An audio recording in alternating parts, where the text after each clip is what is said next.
I'm Terrence Lee with The Voice of Change. Since the death of George Floyd, so many are asking, what does it mean to be an ally? Well, my next guests say the only way is to get both uncomfortable and comfortable talking about racism.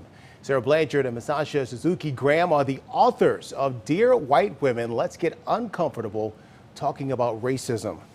Good morning to you both. Let's get right to it and let's keep it real.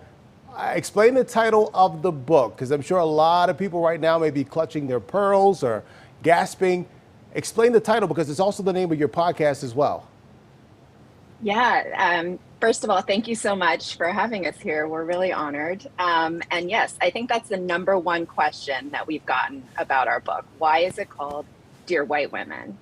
And, I think that's for two reasons. First of all, Sarah and I are biracial daughters of one Japanese immigrant parent each and one white parent. And so we've been in a lot of white spaces our entire lives. And so we recognized what conversations happen in those spaces and what don't. And also the power, the inherent power that women have that is often discounted in society. So we wanted to tap into that power of women and also the privilege that white women hold in this society, if we're being very honest, and use both of those to really make change for the better. Sarah, let me ask you, elaborate more on your background, and does it give you a unique perspective on this topic and being able to approach it with folks? I think it does. Growing up biracial, you sort of have it in your DNA to understand that there is more than one perspective in this world. That idea that we're all just 1 in 7 billion people really rings true when in your own home you have different food traditions than your friends. You have different languages being spoken than some of your friends in your predominantly white communities. And so I think with that background, we absolutely feel that we've got to welcome more people into this conversation. And I think the way we do that is through this book with almost like a love letter to the white women that we're calling to join in the conversation and really expand those circles of influence to help extend that hand to humanity for everybody. And Masasha, let's talk about what's in the book. Are there tips? Are there personal stories here? What can readers expect? Yes. So yes to all of the above.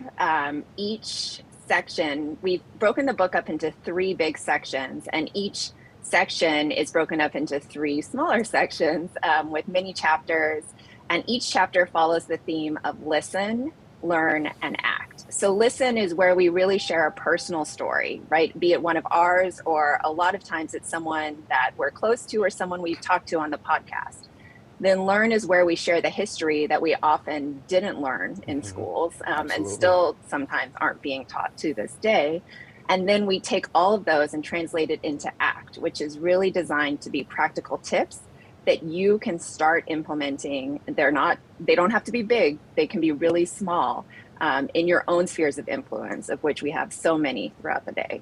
I love that tank top there too that said allyship is a verb, and it's an action verb, I believe so. Before we go, where can people purchase the book and where can people listen to your podcast? Our podcast is everywhere that you listen to podcasts, Apple Podcasts, Spotify. And then our book is available for purchase. We love supporting local bookstores. So if you can go to your local shop, that's fantastic. It is also available on Amazon. And our brand new audiobook will be available later this month. So if you're an audiobook listener, stay tuned for that. We do narrate that ourselves. And so you can do that and leave a review wherever you purchase your book. All right, Sarah and Masasha, a pleasure talking with you both, the authors, co-authors of Dear White Women, Let's Get Uncomfortable Talking About Racism. You guys, ladies, have a fantastic week.